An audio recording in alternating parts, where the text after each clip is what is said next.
It's time to sell like a CPCU. Woo!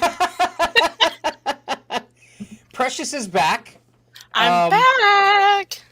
My evil twin is co-hosting today. There's a little something different going on these days. Do you feel like the wind on your face? Is it like, have you adjusted yet sensory-wise?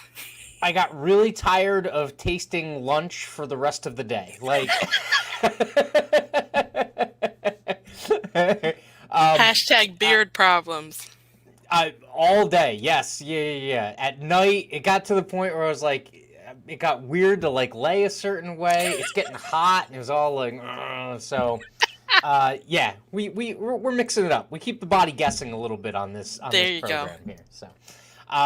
So, quick reminder, anyone who's tuning in, like, comment, subscribe, share, notification bell, retweet, help us share this out there so that we can get some more people who are in the know and learn how to sell like a CPCU. So get them some hints and tips and tricks and all kinds of other stuff. So with that, we have a fun... Actually, before we even get into that, how was your trip? Like, how was Florida? Like, did you... I brought as much Florida back with me as I could, so I had to change my backdrop. So in my mind, I'm still on the balcony at the beach. Absolutely gorgeous. So, yeah, that's the hardest part of coming back from vacation is getting focused and getting your head back in the game. So, brought a little reminder with me. No, but it was perfect. Family had a great time. Obscene amounts of money down there in South Florida. I have no idea where this money actually comes from, between the yachts, the mansions. It was just bananas, but nope, it was good. So good to be back. You saw I was here in spirit last week. I chimed in yeah, from the beach. Yeah, you hell, you could have co-hosted from the comment section. It was good. Good stuff. Yep, but thanks for asking. We enjoyed ourselves, but it's back to the grind. Yeah, and Tony did a fantastic job filling in for you, so hopefully... Him and the hat. Yes, no, most definitely. The hat played. I'm like, I don't know if you're an Oceans fan, like the Oceans movies, but in Oceans 13, when Matt Damon wears the nose, he's like, oh, the nose plays. Yeah, the hat definitely played. Absolutely. So from that standpoint, we always talk about, like, sales and closing the deal and cross-selling and rounding and the sales process and retention and all this other stuff. And so this week we're going to mix it up a little bit because owning and running an agency, or if you're like the general manager of an agency or a brokerage, is like, sales is obviously the bread and butter. Like, that's how you pay the bills. But at the same time, like, there's all kinds of other stuff, like actually paying the bills and doing all kinds of other things that make things go. So from that standpoint, that's what we're going to kind of talk about today. And what is one thing that you, Precious, maybe overlooked or discounted when you took that leap into starting an agency that has become either a point of emphasis or maybe even like a pain in your rear end that you did not anticipate would be there? Oh, yeah. So I think this really hit home this past week when I was on vacation. There's my air quotes, right? Mm, Because especially when you're starting up and you're ramping up, you are the business and the business is you. Right. mm-hmm, So even though I've got great partnerships, people who are very well, equipped to do the job, you don't get to mentally like clock out and check out. There is no PTO.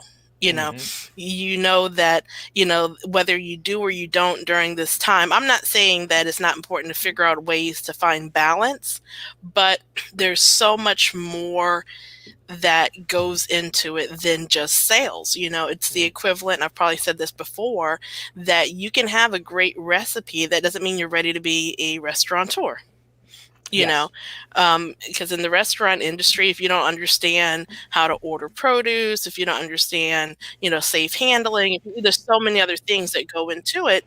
mm, And the same thing exists for agencies. And so I will say that just from some encounters in the past couple of weeks, I've spoken with people who have really honed their sales acumen, maybe working under someone, working for a carrier, working in whatever capacity, and they're like, I feel like I'm ready.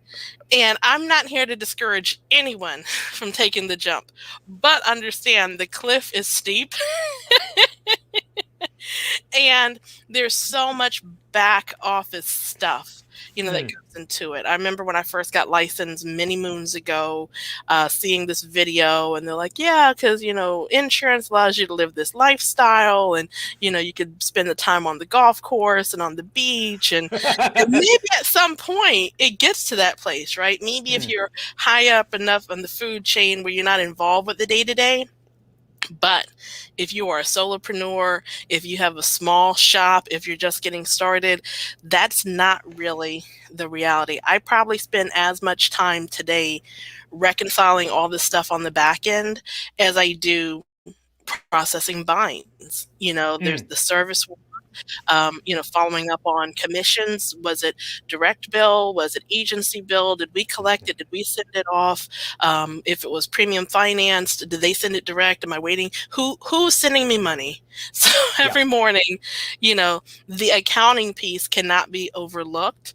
And then mm-hmm, also understanding that even though, we operate pretty lean, I mean, we're a virtual agency, so I'm not paying rent on a brick and mortar, but yet and still, there are costs, there are expenses. And so mm-hmm, you have to hedge for that. You can't assume that you can just, draw all of the commission as profit. And then what are you prepared to do if something cancels, if you have a chargeback, where are some of these expenses going to be paid? So there's a lot that goes oh yeah. into it beyond just, oh, I've got a license, I'm ready to sell. Oh yeah, no, there's tons, and you hit on a ton of them, and I'm ready to In go in one like breath. 15 different directions, kind of like running an agency. So you mentioned the financial component of it. That is something that agency owners routinely you normally have two problems with any startup business, and this is especially important in the agency broker world. Okay, you're either one, undercapitalized, Hmm. okay, or two, you grow too fast. Hmm. Okay. And so the grow too fast, you would think of, whoa, well, that's a good problem. Well, not really. I mean, because you got to make sure that you have a decent base because you can flare out, right? Hmm. Or flame out. But the undercapitalized problem is just as big, if not worse, than the other one because the undercapitalized means that, when you do expect, okay, well, after 6 months, I'll start taking a salary. We have to remember that, like, as an agency owner, you have a much different, um, I'll say, relationship to the revenue and the profit of the agency than when you are just working for someone else or working for a company. And so every single one of those dollars that's profit, it could go into your pocket, but it could also get reinvested into the agency. And so the one piece of advice I would give anyone who's an agency would be agency owner or start a scratch agency or whatever, don't expect to take a salary for like the first 12 to 18 months. Just don't, because every single dollar that you take to pay the electric bill at your own house is a dollar that you're not using to pay a technical assistant, a VA, further outfit your technology and things like that. And that can slow you down over time. And it's almost like compounding interest. It's like those shortcomings now have a ripple effect, so that in 5 years, like, you could have been way further ahead and you aren't. And like, unfortunately, I'm a living, breathing example of that. Like, right now, we should be hiring like gangbusters, and we're like, okay, we have to wait just a little bit longer to get a couple of more accounts that are reliable income every single month or every single year in order to validate that expense, right? And so that can really have a big impact on where your agency eventually gets to or ends up. And so, if you have big picture ideas, you got to remember that that means in the current period of time that you can't just be like, oh, we made $100,000 this year, I'm going to take a $90,000 profit distribution and then expect your agency to continue to grow. There's only one of you, right? Hmm. And so that's the difference. It's like that relationship with money completely changes from an operational side. Um, you had mentioned kind of like some of the logistical stuff. Talk to me about licensure and like paperwork and stuff like that. Like, that is something that I think also a bunch of people discount because they're like, oh yeah, I'll just get a producer's license and that's it, and I can just hang my shingle. How has your experience been with kind of like the paperwork aspect or regulatory aspect of the business? So it's really interesting because, of course, the disclaimer that a lot of this is very state specific. So I can't Mm. speak for what it looks like in all jurisdictions, right? So here in the state of Texas, in order to apply for the agency license, you have to have, basically that designated licensed producer tied to it, right? So Mm-hmm. you have to have your license, and then the agency has its license. Um, Beyond that, I've encountered, of course, when you fill out the paperwork for the license, typically they prefer for you to have a separate legal entity established. So whether you go the corporation route, the LLC route, whatever you're going to do, because you Yep. also have to have EIN tied to that, because your NPN, all of these letters, your national producer number is going to be tied to the EIN. And Yeah. so here's a fun fact, a lesson learned, and we grew from there. So we got started. We're, based here in Texas, got our Texas license, immediately jumped on, I can't remember if it was Surcon or NIPR, one of the two, started pushing out apps for the non-resident stuff, which I was familiar with doing because I did so with my own personal, producer license. Got a couple of them issued, went to go seek an appointment, and the carrier's like, we can't find these states. And I'm like, what do you mean? Here's copies of the licenses. I mean, I didn't like create it on Word, but you mean you can't find these states? Like, no, we're doing a pull off of your, the PDB, the producer database. I'm missing a letter here. And it's not coming up. And so I kind of had to backtrack and look and figure out, what was going on. I ended up calling NIPR directly, and I said, hey, I did the app through you guys. Like, why are they Mm-hmm. telling me there's a mismatch? Well, very early in the process, we had changed entity types, and so I had to get a new EIN. So, because I sent in the application initially because our agency is set up as a partnership. Okay, so I had a Mm-hmm. general partnership agreement, I had an EIN that's all tied to the partnership, hit the roadblock with the state that it needed to be another entity, a legal entity. So they wouldn't do it for sole proprietor or for partnership. So that's when we did the corporation. Mm-hmm. Fast forward, unbeknownst to me, I had two NPN numbers sitting out there. Oh, One for a handful of states, the other for the balance of the states. And man. walking that back was costly. There are certain states that I just sent it in, explained the error, gave them all my supporting documents, and we were good. There Yep. were other states who were like, no dice, you have to basically withdraw the old app, do it all over again, and so all of that stuff, maintaining those files, having that paper trail, understanding that, if you've never worked in multiple jurisdictions, that renewal dates are all over the place.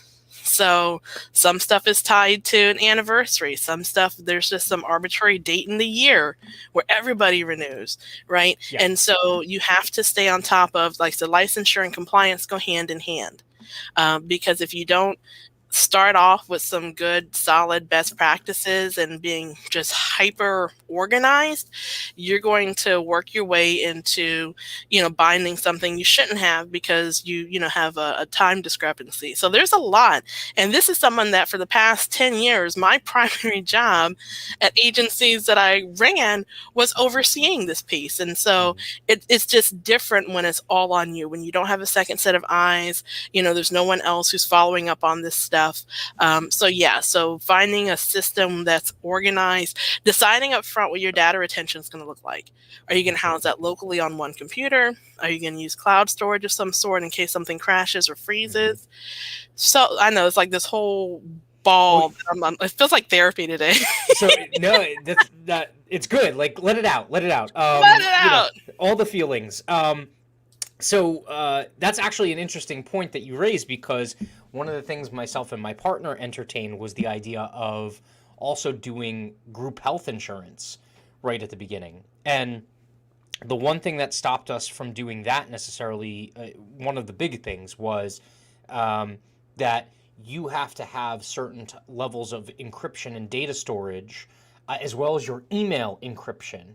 Mm. And if you're doing that for your health business, you're not going to keep two email addresses, one for yourself as a health broker and one as a PNC broker. So that means it could bleed over into the PNC business. And so every single time you send this kind of like two-factor authentication email to someone on the PNC side, they're Oh like, yeah. "Oh Jesus, like I can't believe I have to do this every single time. I just needed an answer, right?" So that was one big thing that we looked at, and we were like, "All right, the heck with it. We'll co-broker or go through an MGA or something like that can do these things for us. And then so on the paperwork side, yeah, like that is, it's crazy, especially if you are starting out and you're like in that like nail everything down that doesn't move mode, and you're like, someone like your cousin calls you and they're like, "Hey, I've got this like, tour company and it's in a different state. Like, will you quote me?" And at the beginning, you want to be like, you're in yes mode. Like, yes, like, can I get a quote? Yes, you can get a quote, right? The problem is that their policy renews in a month, right? You have a little bit of a glide path. It's not nearly as much as you would want, but you're like, okay, I have a month. Well, that month has to also include your ability to get licensed in the state, right? Hopefully they have reciprocity with the state that you're working with so that you can just file your paperwork and you get it, right? And then the second aspect of it is making sure that you get the appointment with the carrier in that state. And so it becomes a rat's nest where you're like, especially if you have multiple people involved, and like one of you has a license in New York and the other one has a license in Connecticut and the other one has a license in Florida, you're like, holy crap. Like, and we use the Circon system, the SIRCON system. Hmm. Again, we don't advocate, we don't get kickbacks or money or anything like that, so we're not saying that you should go buy it. I mean, you can check it out for yourself. But so we use an automated system to help us with the application and the tracking and everything like that. And even with that tool, it's still a nightmare, Hmm. because every single time you come up with one of these like one-off kind of things, not to mention the fact that when you're having the conversation with the carrier's gonna be like, "All right, are you writing just this one thing in this state, Exactly. or are Yes. you going to continue to chase business in the state like this?" Hmm. Which is a very loaded question, because again, if it's your cousin and you're like doing them a favor, you're probably not going to chase more of that business in the state unless like it was on your roadmap to begin with, right?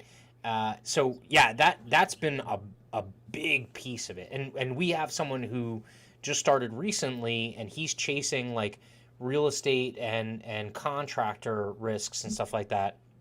And it just so happens that with COVID, there's been a lot of transient business Hmm. that has, like, there were a lot of like housing starts that were, and a lot of projects that were That stopped pause. in Yeah. states like New Jersey and New York and some of the other places. And then states that opened up faster, like Texas and Florida, they attracted a lot of those potential real estate developers there as Hmm. opposed to staying in the other states. Same thing with the Carolinas, like North South Carolina is like a big thing for real estate development. And so he's like, look, I got all these opportunities. And I'm like, okay, well, we have to get you this license, and then we have to make sure, to tell the E&O carrier, right? Oh Like, yeah. we can't just tell the E&O carrier, yeah, we're just writing New Jersey. I mean, we have to let them know, like, what the premium load's going to look like and things like that. Not to mention the fact that, like, if you're being a responsible risk manager and insurance producer, you need to get up to speed really quickly with the idiosyncrasies of regulation and coverage in those In states those as well. states. You know, Absolutely. so yeah, it becomes very quickly like a rat's nest, and a lot of people would be like, well, you can't say no to new business. You could totally say no to new business if it means that it ends up detracting from you being able to do something in, the niche or the target market, like we've talked about in past episodes. So sorry, Absolutely. I just had No, to kind of like get that off my chest a little thank bit. you. I'm glad I'm not the only one. Because there's so much that it feels counterintuitive. It's Mm, against everything that, just kind of the, stuff that you've heard. I think by now everyone's seen like those memes, and it's like kind of a six-way picture, and it's like, what my clients think I do, what my friends think I do, yeah, kind of what it means to be, an agency principal. And, folks think that we sit in some office smoking cigars all day and just, counting the money like Scrooge McDuck. And it's like, again, that might be someone's reality. I yeah, haven't seen that yet. A lot of this is figuring out, do we have the infrastructure to handle this sort of stuff, mm, and depending on how long you've been in the business and how you can tell your story. My personal experience, again, as a scratch agency, starting with policy $0 is the appointment piece. People mhm, want to see your marketing plan. How right, do you plan to get in front of these folks? Are you buying leads? Do you have a pipeline? What's the deal flow going to look like? So you have to be able to sell that in, because you don't have the other numbers that they would typically evaluate, like how many right, policies in force, how much premium in force, what's your retention percentages look like. You don't have that data yet. And yeah, so, it takes more than, like you said, getting a license and, signing a lease at a WeWork or whatever. You've got to be able to explain. And then, to the point you made earlier, as far as how do you capitalize this, right? yeah, And other, side gigs, if you will, or things, you may work a 9 to 5 and then have some creative, capabilities. And on the side, you're an artist or something like that. And it's totally okay to do both, right? You can work your day job and you can paint your paintings at night and no one's going to be the wiser. The yeah, difficulty in insurance is that there's a very strong possibility that if you're producing for somebody else today, that there's some sort of non-compete, there's some sort of mm, covenant, there's something that's going to prevent you from logging out of their system today and logging into yours tomorrow. And so mm, if this is something that you aspire to, you need to kind of review, or even better yet, if you're not familiar with these sort of things in terms of the verbiage, you might need to get, some legal counsel to help you understand what your limitations are. Some of them are worded that just basically say you can't roll the business. Anything that you wrote, anything we paid you for while you were here stays here. Others get a little bit more strict. You'll never yep, work in this town again. I mean, I don't know.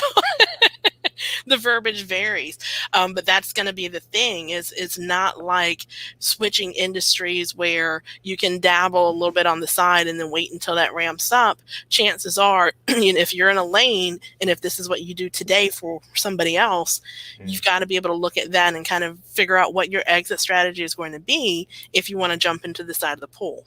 Oh yeah.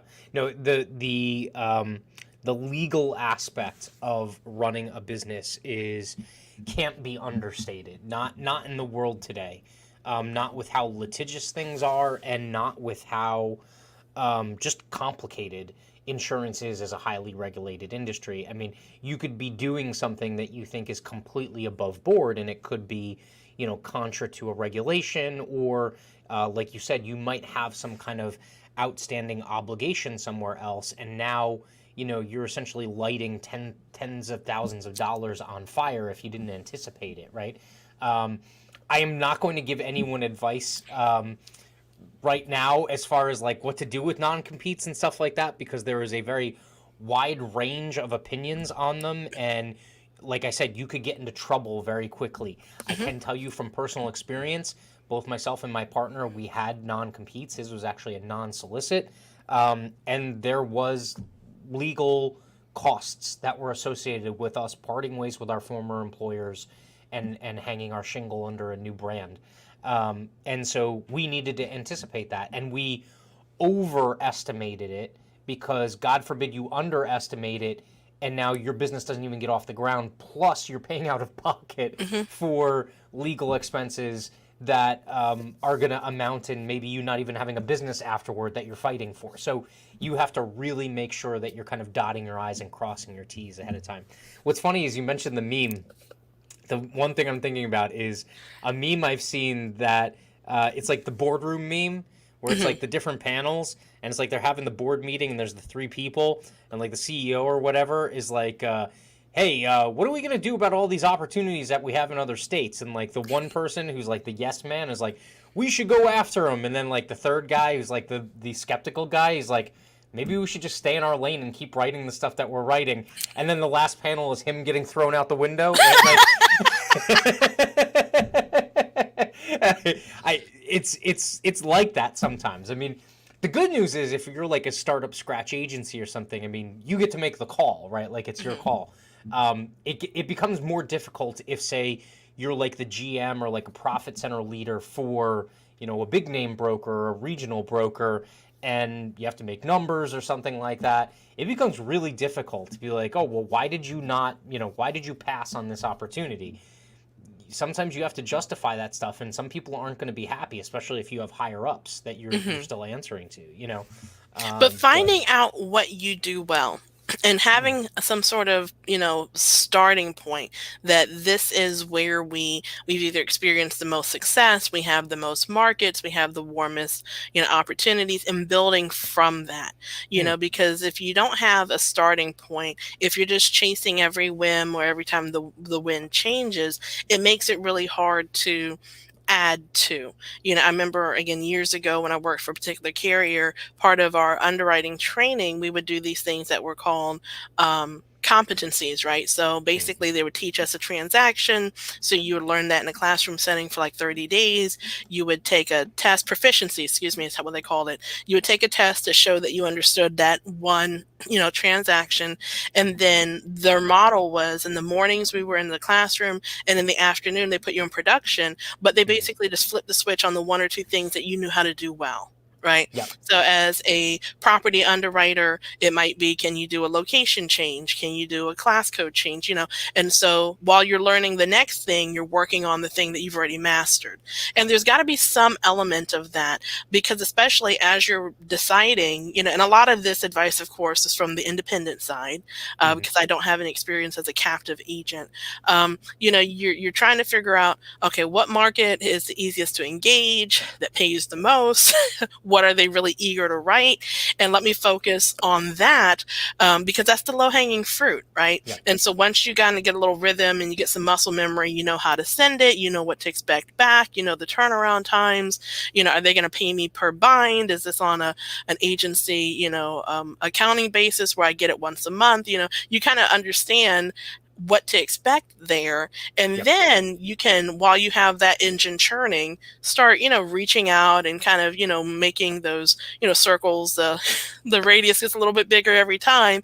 And say, Hmm. okay, now that I've mastered bops with this carrier, let me see what their auto looks like. Yep. Now I can focus on two. Can I juggle three? Kind of like when you're learning, how many balls can you juggle before you take them all on and they just all crash. Yep. So, I've seen where, again, you have to, it's very scientific. And maybe that's because we're analytical, right? It's like the scientific method. You're like, you have a hypothesis, right? You go in and you're like, I think this is going to be the thing. Yeah. But you have to let it prove. And so I think that's a big, if you don't have the patience and the tolerance to see something out, if you're stopping the coin flip 20 flips in, then Mm, no, the stats aren't going to make any sense yet. yep. So not abandoning what works, but identifying what works, what you're positioned to do, and also where you have, the most opportunities. Yeah. That optimization element of running a business, you can't optimize haphazardness. Like there's just no way to, right? Like there's a way, like, I think a lot of folks are worried about, like, when you start an agency, most people are like, I'm going to shoot the moon, like, I'm going to make millions, right? And there's a blessing and a curse to that. Like, that grand vision of what you're going to do, yes, it gives you energy, it inspires you and stuff like that. But also, what it might make you do is make decisions in the present that hurt you in the future. And this is like a reoccurring thing. Whenever we talk about running an agency, like, this always comes up. It's like, you're not making decisions for today or even tomorrow. You're making decisions for, 5 years down the line, basically. And so, with that, if you're haphazard about things, you're never going to be able to optimize them. And it actually sets you even further back, because then eventually you get to the point where you reach a wall. The wall, or your capacity constraint, is actually less than it would normally be if you were optimized. And then you have to unwind all of that stuff. So, you have to find some way, like, what, are you just going to ignore the accounts until they decide to go somewhere else and just focus Hmm. on the ones that you want to do? Do you want to actually be a good steward and, like, kind of like try and find a good new home for them once you kind of redirect yourself? Like, those kind of discussions have to happen before you even start to quote the business. Hmm. And tons of brokers run into this problem, and it's like, I mean, they even run into the problem when they are just a new producer, just again, like, running around trying to make waves, like, I'm going to be the greatest thing since U.S. Steel, like, we're back, and it's one of those things where it's like, no, you have to take a calculated approach with a defined, at least a direction, right? Like, Hmm. you might not necessarily know all of the steps you have to take, but there has to be a direction that you're headed in. If not, you're just gonna, like, you're essentially a dog chasing its tail. You're just kind of like going in circles, and you don't really ever get anywhere. But you mentioned accounting before. Are you doing all of the accounting yourself right now, I or am. and are you using anything to help you? Like, we use QuickBooks. Is that what Mhm. you're using right now? Yes.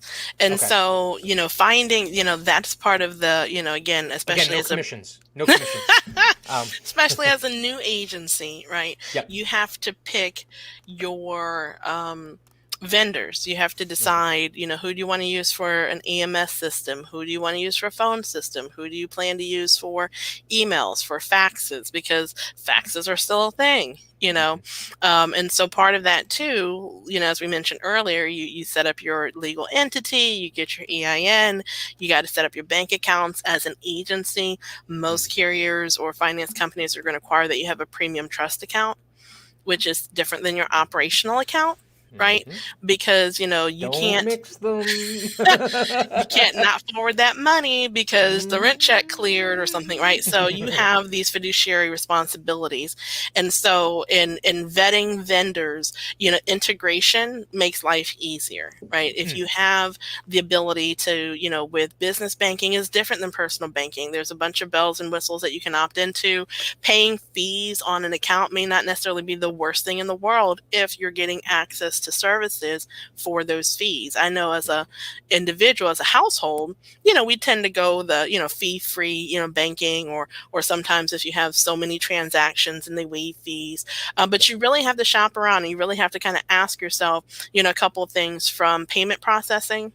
Do they have relationships or discounts, for, in the event that you have to take a down payment, like for credit cards, because not all of the carriers you work with may have a direct bill system Hmm. where they're responsible for collecting it.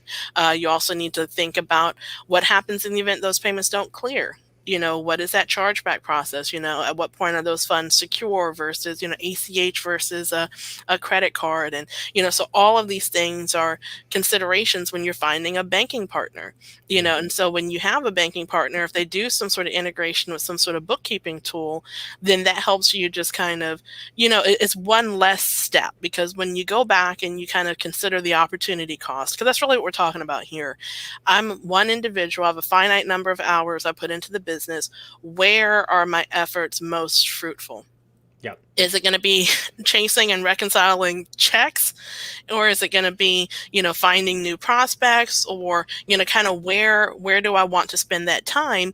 And if I'm paying $9.99 a month, $9.99 for a fee, maybe that's well worth it. Because, to your point earlier, and goodness forbid, I was just thinking to myself, man, I'm gonna have to go see if I can find like the email address for like my old, college professor that told me that these, micro and macroeconomic classes were going to matter one day. You know, Yeah. understanding the difference between an absolute advantage and a comparative advantage, right?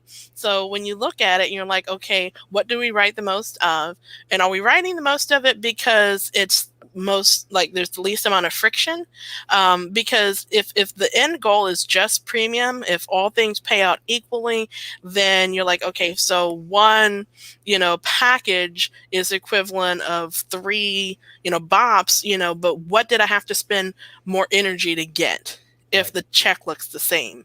Yeah. And so when you go back and you evaluate these things, I love my carriers that, again, they send me the commission reports so that I can reconcile that against what I have.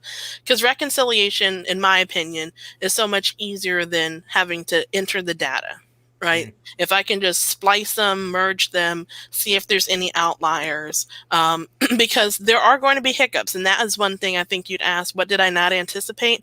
I just assumed that everyone was just going to be on top of their game and just send what was owed and, back and forth. I didn't realize how many times I was going to have to go back and tap shoulders and like, hey, excuse me, Mm-hmm. your invoice says my percentage was this, but that doesn't line up with this check. And they make the corrections, but it's one of those Yeah. things that if you're not diligent, you're going to lose money Yeah. because you focus on catching the fish, right? But once it gets kind of thrown into the basket for processing, if you're not following it through that, then there's so much leakage Yeah. that happens if you're not staying on top of it, and then having to recognize it in the proper time frame. Because some carriers are more flexible, they'll go back retroactively if they discover a mistake. Some of them is like, hey, look, you got a statement, you had net 30 to figure it out, you'll Yep. do better next time.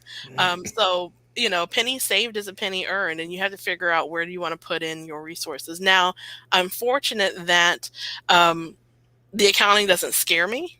Mhm. There are some people I've argued for several years that accounting and math are different. I love math. I was always good at math. We've had that discussion before, fellow insurance, insurance and engineering geek, right? So I understand physics, I understand calculus, whatever. Like chasing like the 30 cents that you're off. That is not my bag. I'll tell you that right now. I can tell you astrophysics equations and answer those questions and tell you what the volume under the curve is and of the three-dimensional figure and things like that. I know dynamics. I know relative. I can find the relative gravity within certain areas. But when you have me try and make my appreciation and depreciation columns line up, Ooh. they ain't even close. Like it's not 30 cents. It's like 31, right? Like it's like it's not even a round number. I'm like, what the heck did I do?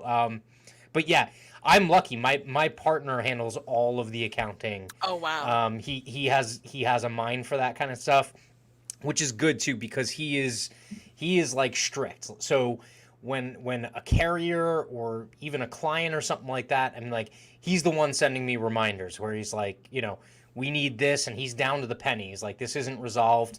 And so I lucked out from that standpoint. But yeah, Mm-hmm. no, I think that's part of the reason why really good salespeople rarely make good agency owners, right? Agreed. It's those aspects of the accounting, the desire to like please people as like a producer, right, works against you when you're chasing money or trying to maintain a good relationship with a carrier, but at the same time they owe you a crap load of money, and you're like, look, like I love you, like you got me to Hmm. the dance, but at the same time, like $50 is $50. Like, come Oh, on, yeah. like I'm new here and I need the money, right? It's I'm like, having it right now where I'm explaining to them, I closed my May books. mhm, I need to account for all of my May revenue. yeah, I've let this go long enough, but now you're jacking up my reports, right? yeah, I need but that in because that money's been allocated to something and you have no good reason of why I haven't received it yet. So sometimes you have to, get a little stern. But if you have someone, like you said, a partner, and there are cases where we literally have to play good cop, bad cop, you yeah. know, because my partner will tell you, she's like, I'd let you slide, but precious, woof, you know. You know what it's like? It's like, you ever see the movie Better Off Dead with John Mm-mm. Cusack? So the it's like a comedy, right? Like a black Okay. comedy kind of. And his paper boy, he owes him $2, and the Okay. paper boy's chasing him the entire movie, and he's like, $2, give me my $2. Like that's exactly what it is. Yeah, I don't have a head for it, but I'm lucky. I think that's the other thing, or the other takeaway is when you're planning stuff out, if you know you're not good at that, Hmm. if you don't have someone who's going to be in your organization that's good at that, that can kind of like cover for you, you're going to need to find a solution. You're going to have to outsource it or something, or find a partner to be able to do that for you. Because if you can't, then it doesn't matter how much you sell. If you can't track receivables and stuff like that, Hmm. it'll blow up on you. Um, there was one thing else that you made me think of. Oh, what also happens is with charge offs and cancellations and all this other stuff.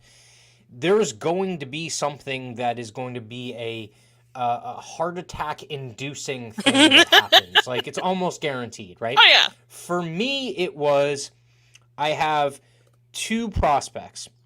They both know each other. In fact, the one leases office space from the other. They're both in the biotech sector. The one, I'm asked to quote the insurance for both of them. Okay, Hmm. the setup is kind of shady because I end up finding up some stuff later on. But that being said, like everything at the beginning checks out. It's all on the up and up, right? So I start working on it, and the first partner, I get through and I get a quote. It's E&S because it's a brand new startup, and I'm like, look, you ready to bind? You want to sign the finance, premium finance? He's like, yeah. And I did the stupid thing because I was working on the other guy's thing at the same time. I was like, there's no way two Mm-hmm. people ghost me, right? So I was like, all right, I'll bind the ENS on this guy. I'll send him the premium financing.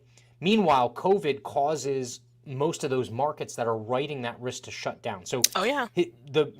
Buddy one is like the last in the door, and then Hmm. the door closes, and then Buddy two is hanging out there, and I'm continuing to try and quote with every single market I can find. Mm-hmm. Every ENS carrier has seen this app 5 times, right? So Buddy one still hasn't signed the premium finance agreement. Okay. And Buddy two ghosts me, and then Buddy one ghosts me afterwards, saying, "Oh well, you couldn't find him a policy, so I'm not going to go with this policy." And I sent him all kinds of stuff. I'm like, "Look, this is the down payment invoice. You at least owe me this because it has the minimum earned Earned premium." premium. Yep. Nothing, nothing, nothing. Right? We're small potatoes. We're on a huge agency.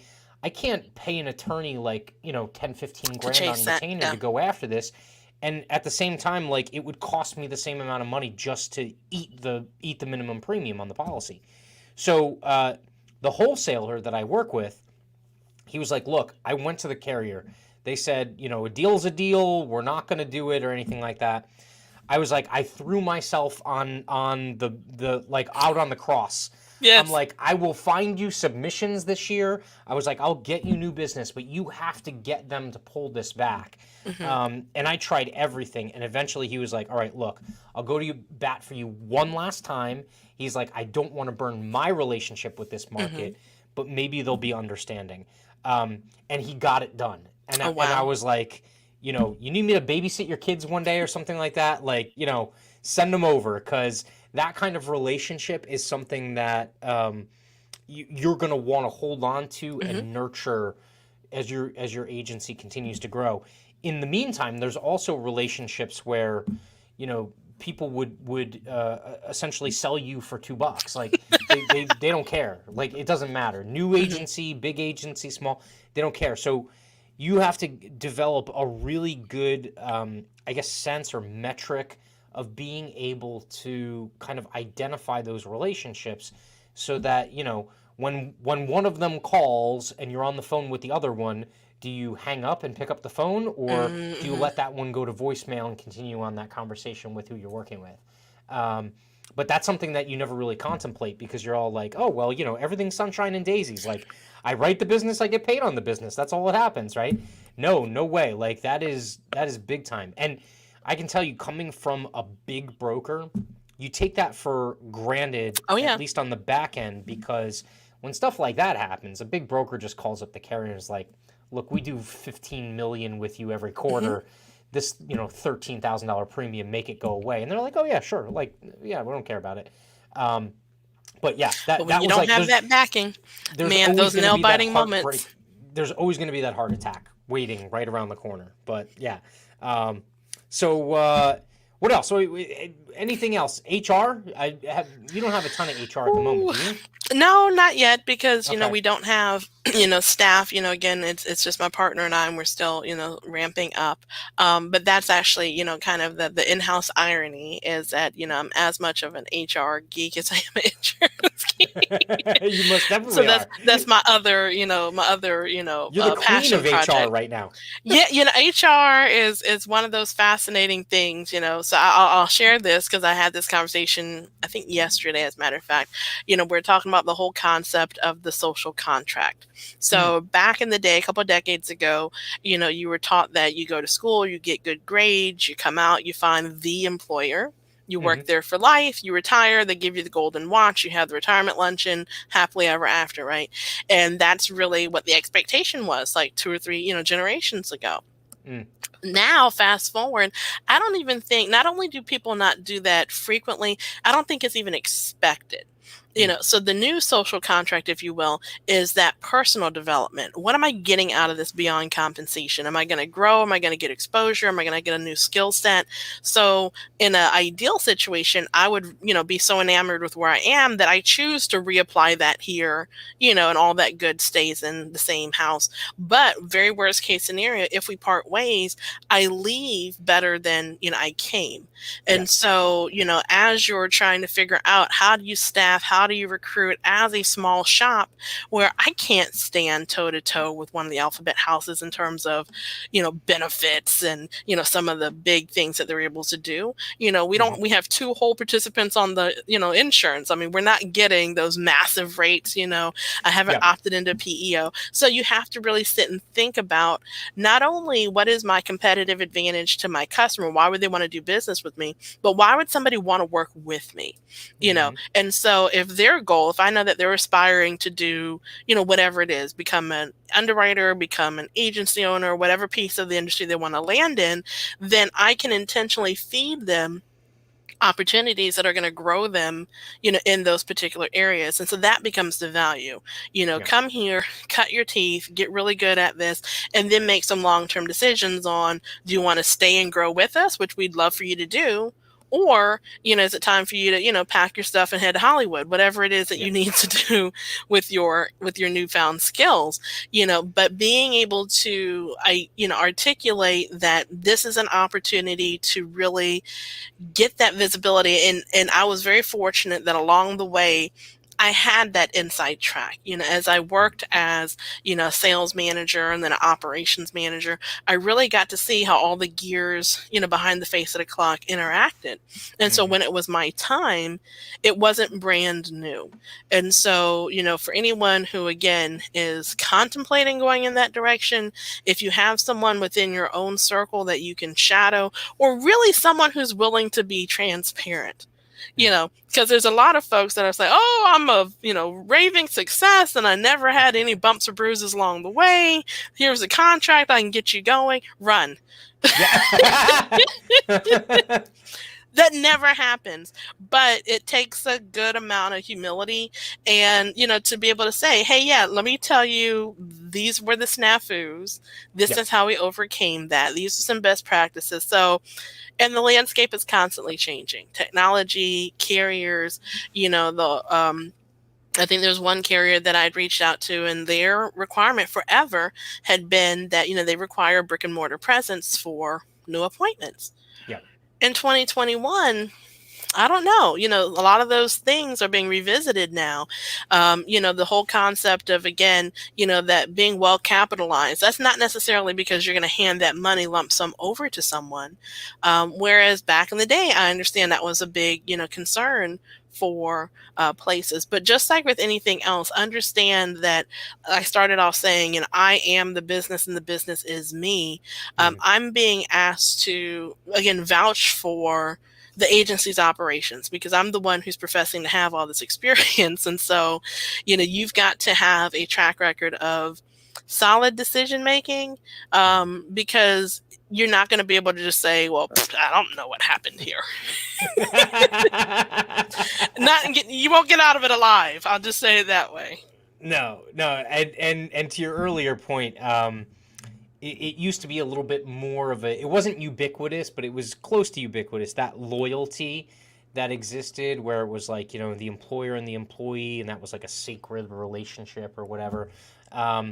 It doesn't exist anymore. I mean, there's no loyalty. I think on either side, at least on large scale. I mean, Hmm. in particular situations, like I would tell anyone who's going to work for you or I would talk to that's going to work for me is like, look, I will lay down in traffic for you if you kind of give me that same commitment, and it's not going to be just like a one-way street. Like there is going to be very mutually beneficial, positive stuff that comes from this.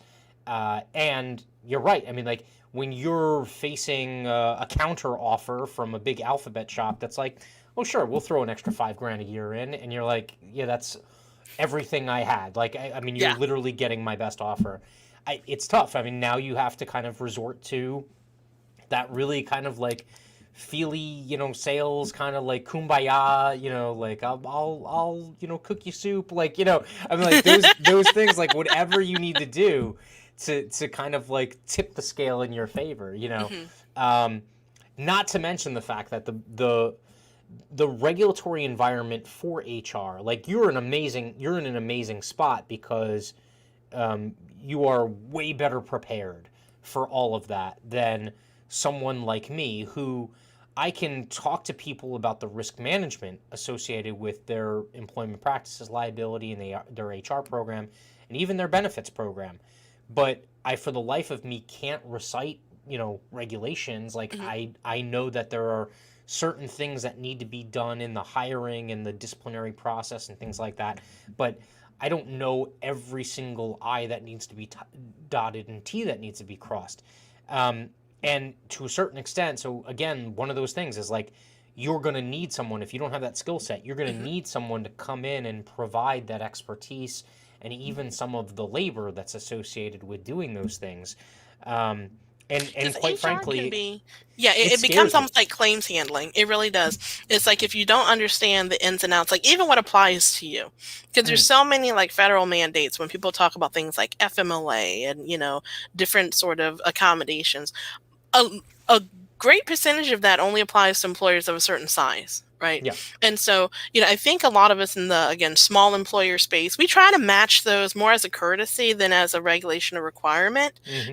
We want to be able to do the right thing, of course, for, our Well, and it goes to employees. that competitive conversation Mhm. too, right? Like, they Right. want If, to know if you that they're get getting it at least what there, they would. exactly. You want to try to match it, but then also understanding where the end of your obligation ends, versus like, so when is it a compliance or is it a courtesy, you Yep. know? And, the biggest piece and why I chose to really do a deeper dive into HR was, really, again, how to maximize human capital. A lot of places, and we've all worked there before, where HR is looked at as being punitive. It only gets pulled in. People only go on performance plans when they're on the way out the door, just Yep. to seal the file so that there's no backlash, back to the whole EPLI conversation again, but we completely forget that HR also is responsible for learning and development. Yep. And, how do you help your employees, the work-life balance and just have a great, employment experience with you. Yep. Because that is one thing I would definitely say as far as reputations go. in this time when it is hands down an employee's market, Hmm. with unemployment insurance always being historically low, we're typically lower than other industries. We have to think beyond, the take home pay. Why would I come work here? You Yeah. know, but yeah, to your point, there's so many resources, on a subscription basis, even if you're not outsourcing the payroll and all of that, that can plug you in and keep you abreast of things. I encourage that versus some of the boilerplate stuff, Yeah. because you don't know if that's going to apply to your situation. And as things change, you always want to make sure that you're, again, just not leaving that door open for more litigation, Yeah. because that's the enemy of all profit, right? Yeah.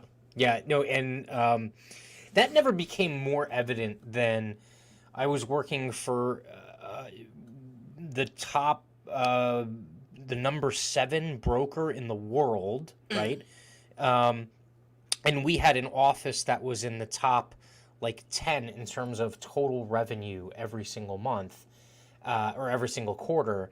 And so that was a huge shop that did a ton of business, and we had a couple of quarters where litigation literally wiped out profit.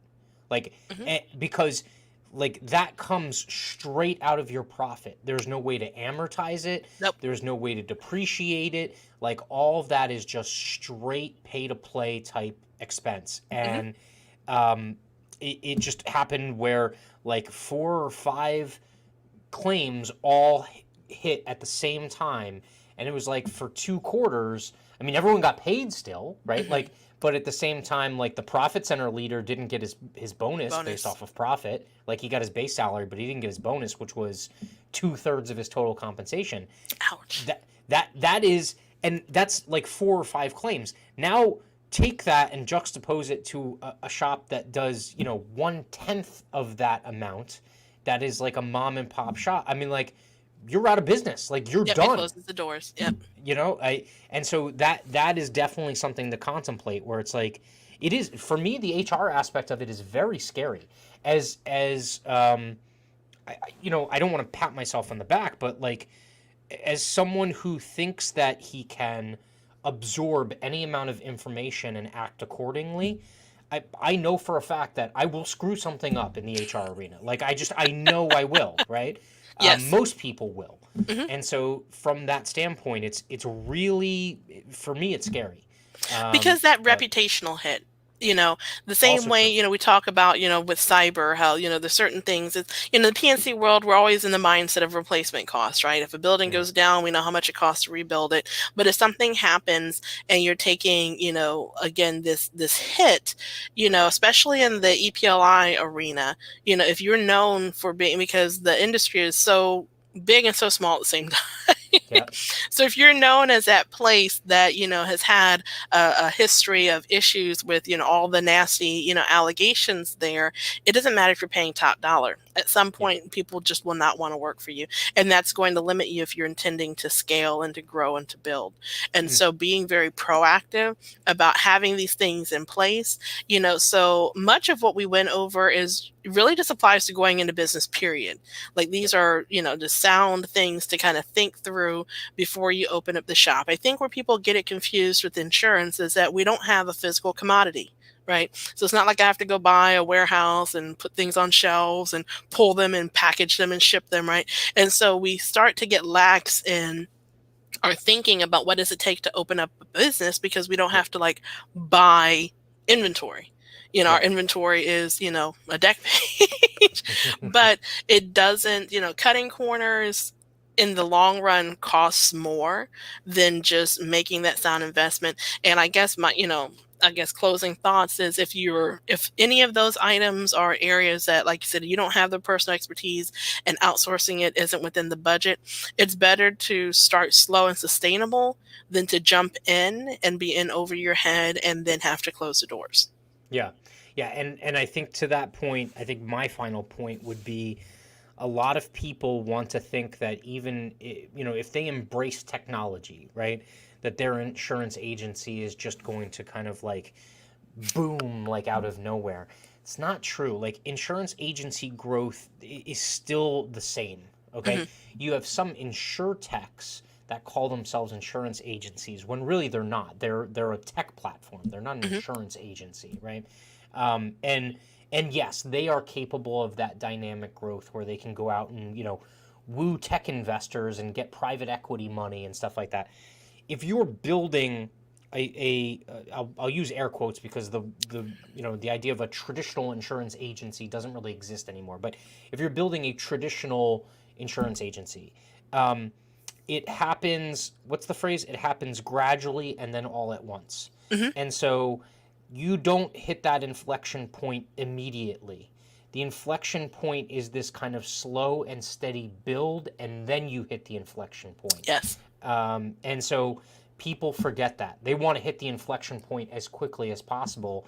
And the problem is, like, again, you run into one of those situations where you could flare out really quickly if you haven't kind of built that foundation really well. So it is a word to the wise. Like, don't be so anxious to run before you learn how to walk. Like, agreed. Learn how to walk, do it well, be that guy in the boardroom who's like, maybe we shouldn't do that, and then, get thrown out the window. Until he gets to that last pain. Yeah. Well, I mean, if you live, there's one hell of a settlement coming your way. But, there you go. So with that, that is another episode in the books.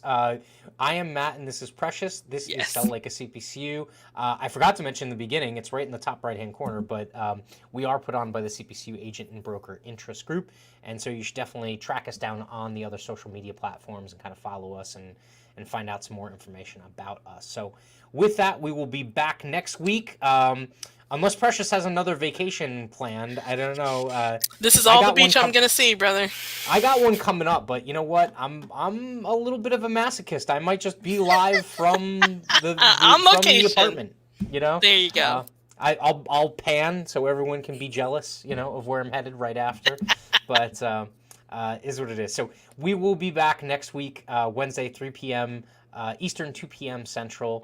And that's about it. So everyone have a very good afternoon. See ya.